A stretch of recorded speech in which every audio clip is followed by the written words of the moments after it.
तुझी ज़िंदगीअ में अॻिते छा थियण वारो आहे। अगर इहो न समझी सघे, ईंदड़ वक्त तुझे लाइ तमाम घणियूं मुश्किलूं ऐं मुसीबतूं खणी ईंदो।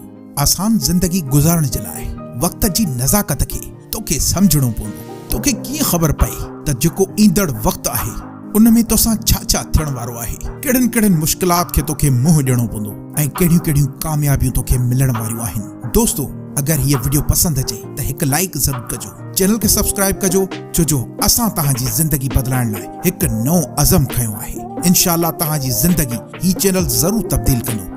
वक्त तोखे उहे तजुर्बात ॾींदो रहंदो आहे। वक्त तोखे उहे सिखियाऊं ॾींदो रहंदो आहे जेके तोखे दुनिया जे कंहिं बि कॉलेज ऐं स्कूल में नाहिन सिखण लाइ मिलंदियूं। अॼु जी हीअ ॻाल्हि ज़रूर गौर सां ॿुधजांइ, छो तुंहिंजे कैरियर जो सवाल आहे, छो तुंहिंजी ज़िंदगीअ जो सवाल आहे। दोस्त, ईंदड़ वक्त जो तूं अंदाज़ो हाल में ई लॻाए सघीं थो।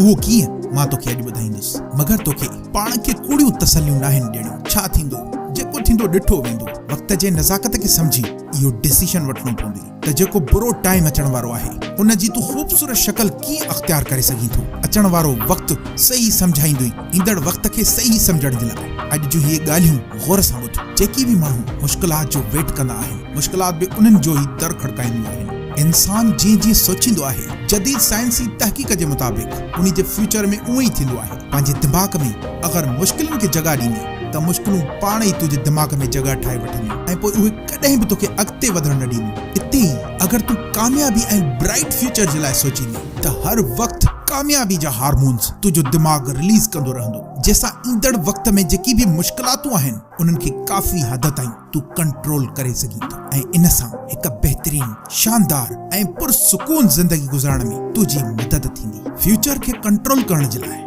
हिकिड़ो हुनर ॿियो बि आहे त हर वक्त जॾहिं तूं फ्री वेठो हुजे, नेगेटिव माइंड खे छॾे ॾे। हमेशा पॉजिटिव माइंड खणी हल। मूंसां हिन हीअं कयो, मूंसां हुन हूअं कयो, मांसां हे सुठो न हलियो, मांसां त हिन ज़ुल्म करे छॾियो, इंतिहा थी वई ज़ुल्म जी। इहो सोचींदे त हमेशा कामयाबी तोखे कॾहिं बि न मिलंदी, छो जो इहे टेंशन तोखे अॻिते वधण न ॾींदा। इहे तुंहिंजे रस्ते में दोस्त रुकावट बणिजी वेंदा। जेतिरो थी सघई फ्री टाइम में अगर सुठो सोचण जी करें त सुठो सोच, पॉजिटिव सोच। अगर सुठो सोचण में थोड़ी दिक्कत महसूस थिए थी त सुठो कोई भी कम कर, पाण खे कंहिं न कंहिं शइ में फसाए वे, पोइ ॾिस ज़िंदगी केतिरी आसान थी महसूस थिए। वक्त जी तकाज़ाउनि खे दोस्त समझ।